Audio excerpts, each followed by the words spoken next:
છે એક વાર્તા. વાર્તાનું નામ છે કદરૂપું બતકડું. તો આપણે વાર્તા જોઈએ. એક બતકીએ એક સુરક્ષિત જગ્યાએ 4 ઈંડા મૂક્યા. તે ઈંડા પર બેસતી અને બચ્ચા બહાર આવવાની રાહ જોતી. એક દિવસ તેની નજર ઈંડા પર પડી. તે વિચારમાં પડી, અરે, મેં 4 ઈંડા મૂક્યા હતા કે 5? 4 હતા, ના 5 હતા. તો એકવાર છે બતકીએ 4 ઈંડા મૂક્યા, પણ એકવાર એને જોયું કે ઈંડા તો 5 છે, એટલે તે વિચારમાં પડી ગઈ કે મેં 4 ઈંડા મૂક્યા હતા કે 5? હું કેવી માં છું, મારા જ એક બચ્ચાને ભૂલી જાઉં છું. તે 5 ઈંડાને સેવવા લાગી. આખરે ખુશીનો દિવસ આવી ગયો. એક ઈંડું સહેજ સળવળ્યું. તેમાંથી ધીમો અવાજ સંભળાયો. ઈંડું ફૂટ્યું અને બચ્ચાએ બહાર ડોક્યું કર્યું. જોત જોતામાં બીજું, ત્રીજું, ચોથું ઈંડું પણ ફૂટ્યું.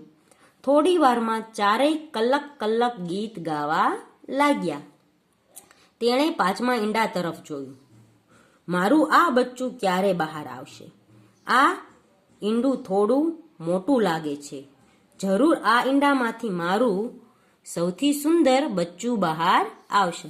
તો 4 બચ્ચા ઈંડામાંથી બહાર આવી ગયા, પણ 5મું જે હતું ઈંડું મોટું, તે બહાર એમાંથી બચ્ચું બહાર આવ્યું નહીં. તો તેની માં વિચારવા લાગી. એક દિવસ પછી એ ઈંડું પણ સરવળ્યું. અંદરથી ધીમો અવાજ સંભળાયો અને ઈંડું ફૂટ્યું. તેમાંથી એક બચ્ચું બહાર નીકળ્યું.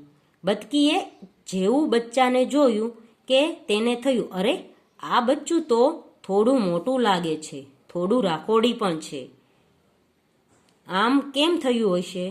પછી તરત મનમાં બોલી, હું કેવી માં છું, જોદું છે તો તે છે, મોટું છે તો તે છે, પણ બચ્ચું તો મારું જ ને.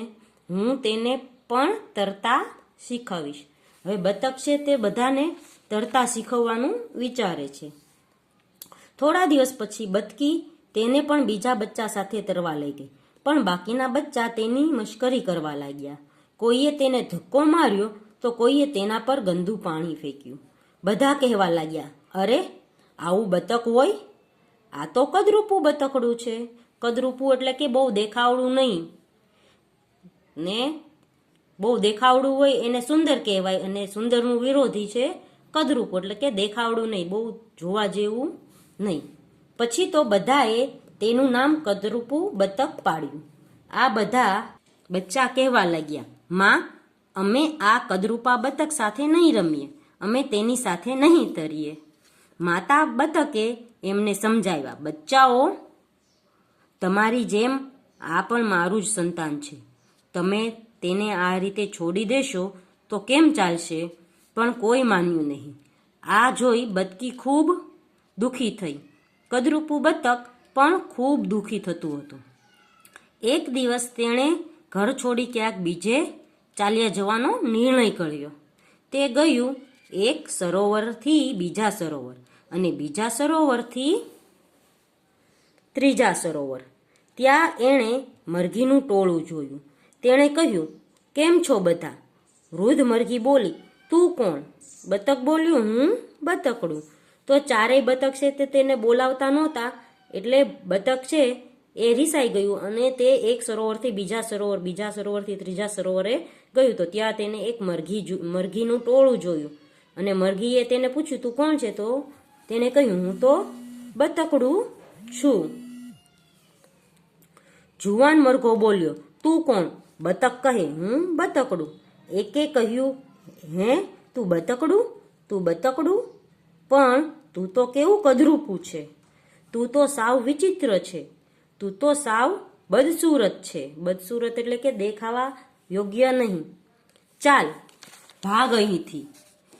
અહીં કોઈ તારા દોસ્તાર નથી. બતકડું દુઃખી થયું અને ત્યાંથી ચાલી નીકળ્યું.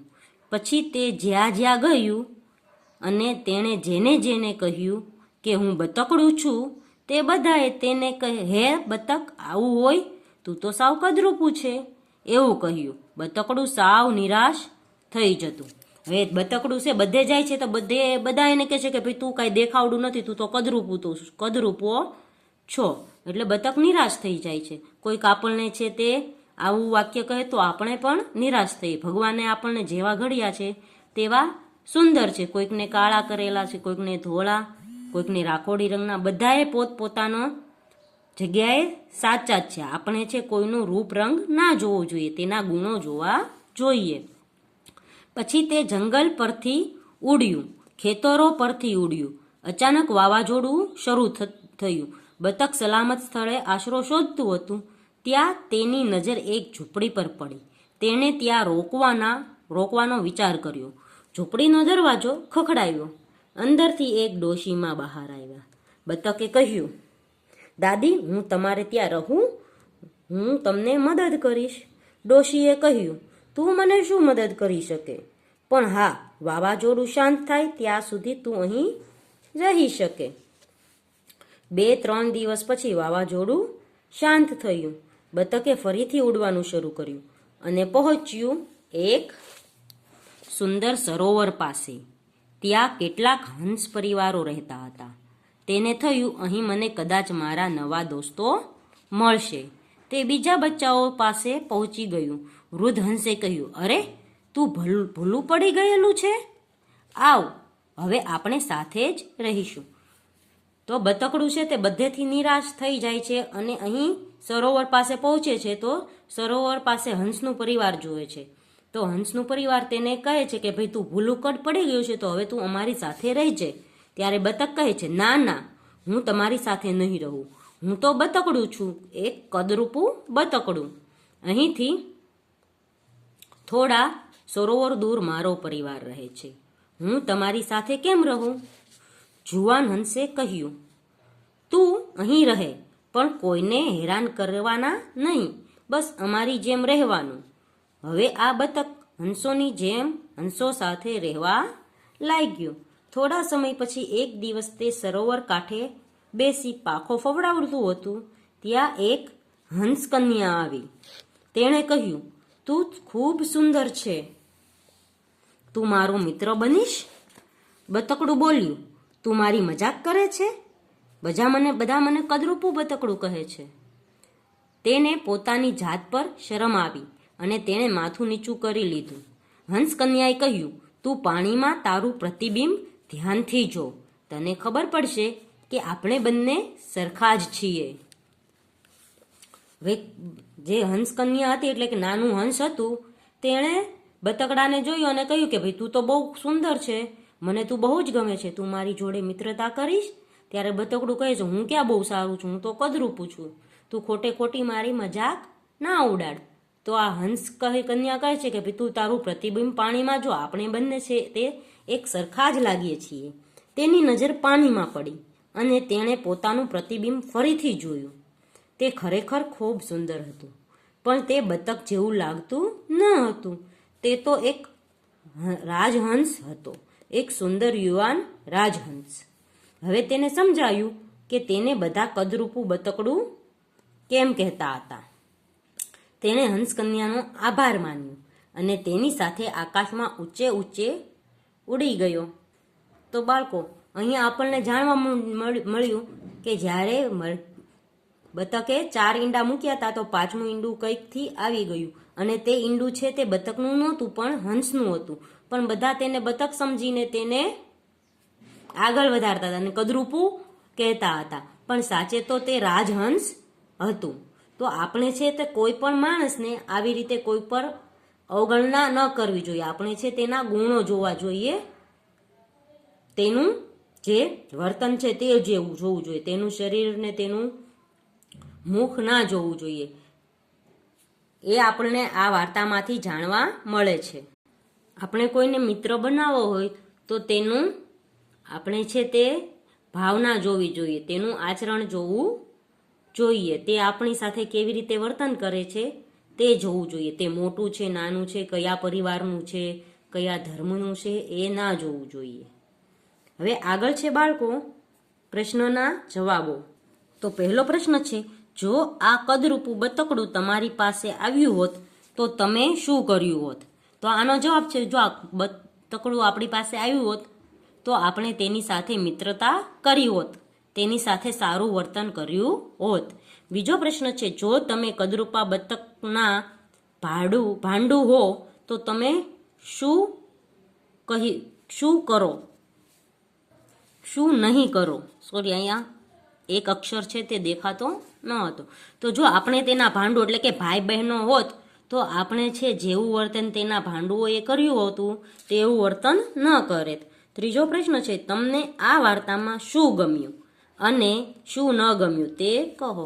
તો આ વાર્તામાં આપણને છે તે હંસકન્યાએ બતકને જે આશ્વાસન આપ્યું અને તેને જે સુંદર કહ્યું તે ગમ્યું, અને જે તેમના બતક બધા ભાઈઓ હતા તે તેની અવગણના કરતું હતું, તેની સાથે રમતું ન હતું, તે ન ગમ્યું. ચોથો પ્રશ્ન છે, જો કોઈ ભૂલું પડીને તમારે ત્યાં આવી ચઢે તો તમે શું કરશો તે કહો. જો કોઈ ભૂલું પડીને આપણે ત્યાં આવે તો આપણે તેને છે તે સાચો રસ્તો બતાવીશું. પાંચમો પ્રશ્ન છે, તમે કોની સાથે રમવાનું પસંદ કરશો. તો આનો જવાબ તમારે જાતે લખવાનો છે. છઠ્ઠો પ્રશ્ન છે, તમે કોની સાથે રમવાનું પસંદ નહીં કરો. તો આનો પણ જવાબ તમારે જાતે લખવાનો છે. સાતમો પ્રશ્ન છે, આ વાર્તામાં તમને સૌથી વધારે કોણ ગમ્યું, કેમ. તો આ વાર્તામાં મને સૌથી વધારે હંસ પરિવાર ગમ્યો અને હંસ કન્યા ગમી, કારણ કે તેને તે બતકડાને સુંદર કહ્યું અને બતકડાનો છે તે અવગણના ન કરી અને તેને પોતાનો મિત્ર બનાવ્યો. આઠમો પ્રશ્ન છે, આ વાર્તામાં તમને કોણ ન ગમ્યું, કેમ. તો આ વાર્તામાં છે મને બતકના જે નાના ભાઈઓ હતા, ભાઈઓ બહેનો જે હતા, નાના બીજા 4 બતકો તે ના ગમ્યા, કારણ કે તેનું વર્તન આ પાંચમા બતક માટે સારું ન હતું. નવમો પ્રશ્ન છે, ધારો કે તમે કદરૂપું બતક છો, તમારી માતાને ફોન કરો અને તમારી સાથે શું બન્યું તેની વાત કરો. તો તે જવાબ આપણે લખવાનો નથી. 10મો પ્રશ્ન છે, તમારે કોઈ નવી મિત્ર બનેલ છે. પહેલી વાર તમારે કઈ રીતે વાત થઈ હતી, તેમ તમે શી વાત કરી હતી. તો આનો જવાબ તમારે તમારી જાતે લખવાનો છે. તો બાળકો, આજના વિડીયોમાં અહીં સુધી. આવતા વિડીયોમાં અહીંથી આગળનો સ્વાધ્યાય શીખીશું. ત્યાં સુધી ગુડ બાય, ટેક કેર.